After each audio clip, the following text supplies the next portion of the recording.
ओं नमः भगवते वासुदेवाय। भक्त शरण आध्यात्मिक चैनल को मोर प्रिय भाई भौणी मानू गुरुजन मानू अनंत कोटि प्रणाम जनाई मो श्री भक्त बसल प्रधान आज जड़े महाजन एवं दुई जन दुष्ट व्यक्ति उपरे सुंदर कहानी रही आलोचना करने आगे आसी आसतु जानिबा।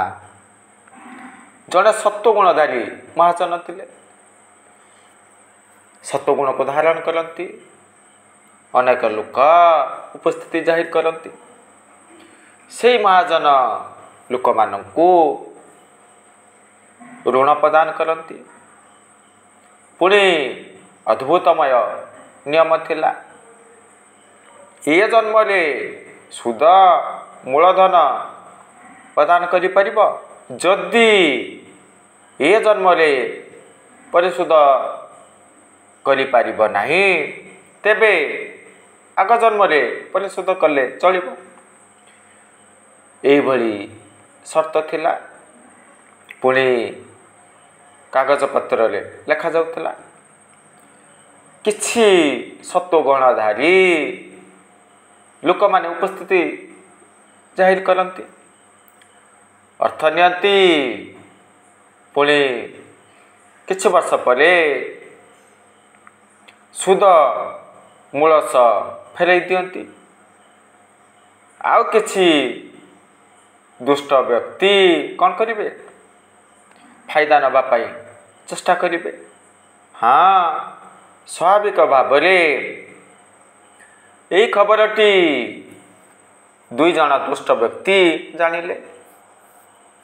अरे बढ़िया लाभ तो, ये जन्म रे देले चलिबो, नचेत आग जन्म रे दबा कही अनेक अर्थ से महाजन ठारू नबा। ये सब चिंतन करी उपस्थिति जाहिर कले। महाजन सुंदर भाव प्रश्न पचारुचंती, केते अर्थ नब? 5 लाख लबा। दुई जन थिले ना, 10 लाख नेले। केबे ऋण सुझेब? एमाने तो बहुत चतुर थिले ना, पैसा कौन करिवे, लुंठन करिवे, लुटी नेबे। यही लक्ष्य रे आसीचंती। आमे माने ये जन्म रे सुद मूल प्रदान करि परिबु नहीं, आग जन्म रे ये सबू प्रदान करिबु। सुद मूल ये सबू हिसाब करी प्रदान करिबु। महाजन किछि कहि नथिले, 10 लाख टंका दुई जन को प्रदान कले। अति आनंद रे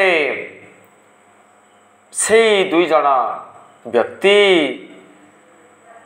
प्रत्यागमन करुचंती। संध्या हो गला, बण रास्ता पड़िला। तेणु कौन करिवे, देखिले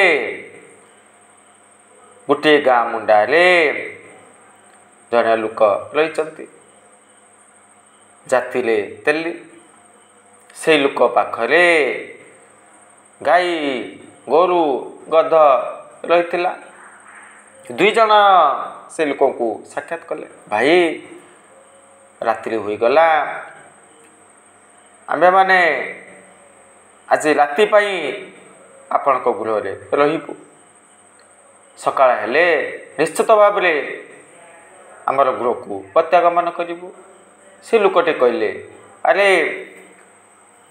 मोर विशेष भाव रे गृह नाई, जदि आपण माने आज राति पाई रहिबा पाई इच्छा प्रकाश करूचंती तेबे गुहाल रही। से गुहाल रे आश्रय नहीं पारती, रही पारती। दुई जन लाज हो गले। जहाँ भी अति दुख कष्ट रे यही राति को बिताइबा को पड़िबो। चिंतन कले ना, रहिले। मध्य राति रे से गध बलद कथोपकथन प्रक्रिया आरंभ हो गला। बलदटी कहउचंती, देख पूर्व जन्म रे आम्भे दुई जन मित्र थिलु। सेई महाजन पाखरु अर्थ आनिलु। कौन कहितलु ए जन्मले आमे सुदमूल प्रदान करिपरिबु नाही, आर जन्मले प्रदान करिबु। एई सब कही आमे माने एई भली कार्य कलु। कौन घटिला आम मानकर एही गति हैला ना। जणे बलद हैला आउ जणे गध हैला। जहाँ भी हो आसंता काली मोर मुक्ति हब। बलद गध को कहते आसंता काली मते किनिबा पई जणे बेपारी आसिबे, एई व्यक्ति बिक्री करिदेबे। मु रास्ता रे गमन करुथिबी, गोटे पत्थर उपरे झुटिबी, आघात भी मृत्युवरण करी। यही सब कथाटी कहला। सत को सत कौन घटिब। राति पाइगला। सकाळु जने बेपारी उपस्थिति जाहिर कले ना। से व्यक्ति को अर्थ प्रदान कले, बलद को किणी नेले। किछि बाट से बलद बेपारी गमन करुथिले, कौन घटिब झुटी पड़िले। से बलदर देहांत घटिला। अर्थात ऋण मुक्त हो गले। कठोर परिश्रम करथिले, पुणी जेहेतु आउ किछि ऋण बाकी थिला ना, निजे बिक्री हो गले। अर्थ किछि ए व्यक्ति हासिल कला, मृत्युवरण कला। यही कथाटी जेतेबेले से चोर, से ठक, से दुराचारी शुणी नेले, कौन चिंतन करिवे। अरे हाँ, गध मध्य कहूथिला, हाँ निश्चित भाव आसंता काली मु मध्य मृत्युवरण करिबी। कई जने कंसेई आसिबे, मते नबा पाई चेष्टा करिबे। पुणी कौन घटिब निश्चित भाव कंसेई बध करिब ना, हत्या करिब ना। तापरे मृत्युवरण ए गध करिब, मुक्ति पाइब। ए कथा को ए दुए श्रवण करथिले, मने मने चिंतन कले। अरे बलद कथा तो सत हो गला, निश्चित भाव बुढ़ा कथा मध्य से गध कथा मध्य सत हब।